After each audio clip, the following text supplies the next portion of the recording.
Hello friends, welcome to Thensuvai kitchen. இன்னைக்கு நம்ம கிச்சனில் ரொம்பவே ஒரு சூப்பரான ரெசிபி பார்க்க போகிறோம்.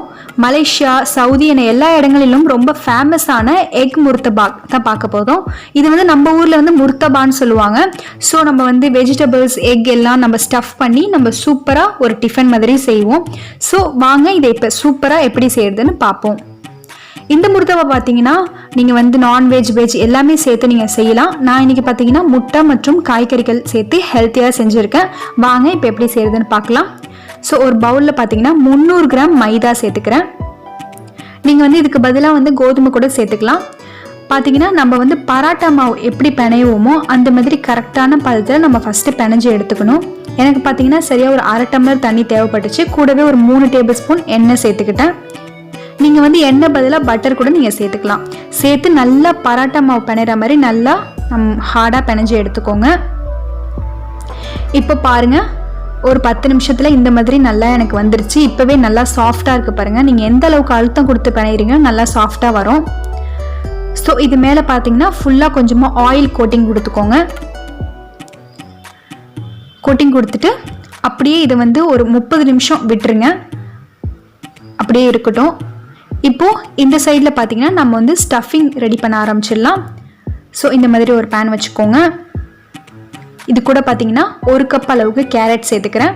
நல்லா குட்டி குட்டியாக கட் பண்ண கேரட் சேர்த்துக்கோங்க. 1 கப் அளவுக்கு உருளைக்கிழங்கு, 1 கப் அளவுக்கு பீட்ரூட் சேர்த்து அது கூட பார்த்தீங்கன்னா ஒரு 1/2 கப் அளவுக்கு தண்ணி சேர்த்துக்கிறேன். ரொம்ப தண்ணி சேர்க்கணும்னு அவசியம் இல்லை. ஏன்னா வந்து நம்ம வடிகட்ட போகிறதில்ல, அப்படியே அந்த தண்ணியோட அந்த காய்கறிகள் வெந்தால் தான் நம்மளுக்கு வந்து அதோட சத்து போகாமல் இருக்கும். அதுக்காக தான் இப்போ மூடி வச்சிடலாம். உப்புலாம் சேர்க்க வேணாம், ஜஸ்ட் நார்மலாகவே வெந்து வரட்டும். இந்த மாதிரி குழந்தைங்களுக்கு செஞ்சு கொடுத்தீங்கன்னா அவங்க காய்கறி சாப்பிடாதவங்க வந்து ஈஸியாக சாப்பிட்ருவாங்க. ஸோ ஹெல்த்தியான ரெசிபி இது. ஸோ பாருங்கள், நல்லா தண்ணிலாம் இழுத்து நல்லா வெந்து வந்துருச்சு. ஒரு 10 நிமிஷம் விட்டால் போதும், வெந்து வந்துடும். இப்போது ஒரு பேன் வச்சுக்கோங்க.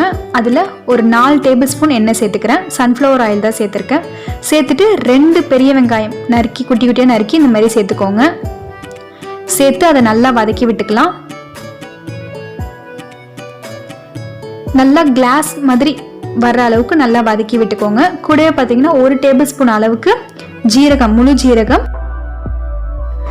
1 பச்சை மிளகாய் குட்டி குட்டியாக நறுக்கி சேர்த்துக்கலாம். சேர்த்து எல்லாத்தையும் நல்லா வதக்கி விடுங்க.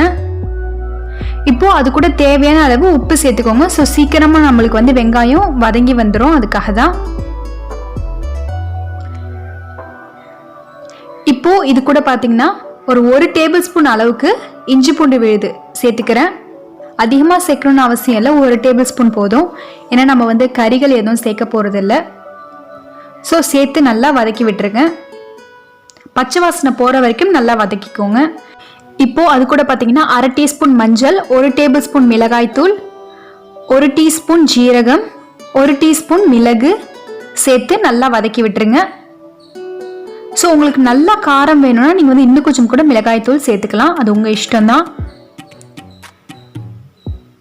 சேர்த்து மிக்ஸ் பண்ணிவிட்டு நம்ம வேக வச்சுருந்த காய்கறிகளையும் உள்ளே சேர்த்துக்கலாம்.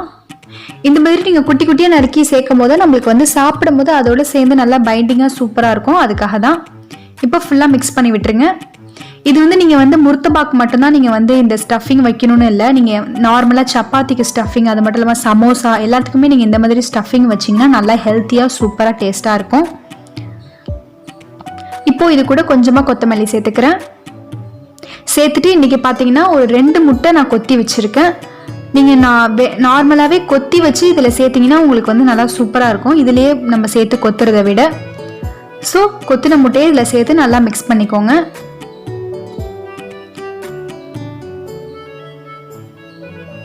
மிக்ஸ் பண்ணிட்டீங்கன்னா அவ்வளோதான், நம்மளோட சூப்பரான ஸ்டஃபிங்ஸ் ரெடி ஆயிடுச்சு. இப்போது 1/2 மணி நேரம் ஆயிடுச்சு.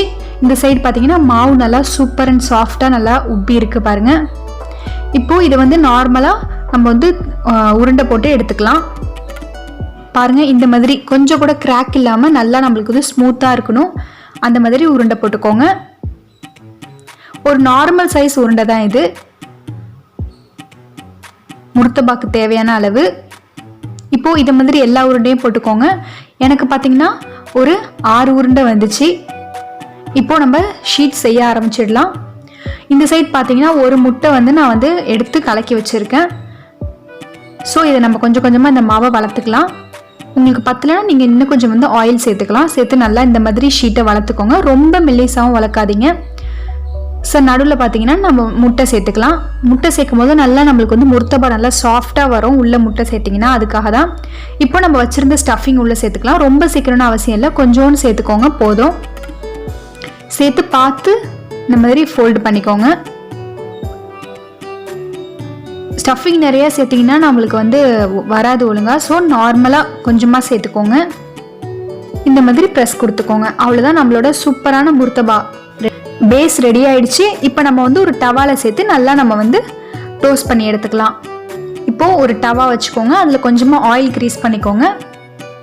க்ரீஸ் பண்ணிவிட்டு நம்ம வச்சுருந்த முர்த்தபா சேர்த்துக்கலாம். உள்ள சேர்த்து ஒரு சைடு நல்லா வெந்ததுக்கப்புறம் இன்னொரு சைடு திருப்பி போட்டுக்கோங்க. ரொம்ப வேகணும்னு அவசியம் இல்லை. ஃபஸ்ட்டு 2 சைடும் வாட்டி எடுத்துக்கோங்க. ஏன்னா நம்ம வந்து மேலே முட்டை சேர்க்க போகிறோம். இப்போது 2 சைடும் நல்லா வாட்டினதுக்கப்புறம் இதில் நம்ம வச்சுருந்த முட்டை சேர்த்துக்கலாம். இந்த மாதிரி முட்டை தடவி நீங்கள் செய்யும் போது உங்களுக்கு வந்து ரொம்ப சாஃப்டாக சூப்பராக இருக்கும். டேஸ்ட்டும் பார்த்தீங்கன்னா நல்ல ஒரு சூப்பரான டேஸ்ட்டில் இருக்கும்.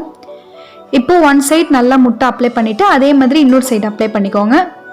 இது பார்த்தீங்கன்னா 2 சைடும் நல்லா நம்மளுக்கு வந்து வெந்து வரணும். அந்த மாதிரி ஃபுல்லாக வேக வச்சு எடுத்துக்கோங்க. கடைசியில் பார்த்தீங்கன்னா சுற்றி ஓரங்கள்லாம் எல்லா சைடும் நல்லா வந்து ஃபோல்ட் பண்ணி வேக வச்சுக்கோங்க. அவ்வளோதான், நம்மளோட சூப்பரான முர்த்தபா ரெடி ஆயிடுச்சு. பாருங்க, உள்ள சூப்பராக ஸ்டஃபிங்கோட செம்ம டேஸ்ட்டாக ரொம்பவே அருமையாக இருக்கும். இந்த மலேசியன் ஸ்டைலான முர்த்தபாவை நீங்களும் வீட்டில் ட்ரை பண்ணி பாருங்கள். ஐம் ஷூர் தட் உங்களுக்கு இந்த ரெசிபி ரொம்ப பிடிக்கும். நான் சொன்ன ரெசிபி பிடிச்சிருந்துச்சுன்னா மறக்காமல் லைக் பண்ணி ஷேர் பண்ணுங்கள். இது வரைக்கும் என் சேனலை சப்ஸ்கிரைப் பண்ணாமல் இருந்தீங்கன்னா மறக்காமல் சப்ஸ்கிரைப் பண்ணிக்கோங்க. கூடவே இருக்கிற அந்த பெல் ஐக்கானையும் கிளிக் பண்ணி விட்டுக்கோங்க. தேங்க்யூ ஸோ மச் ஃபார் வாட்சிங்.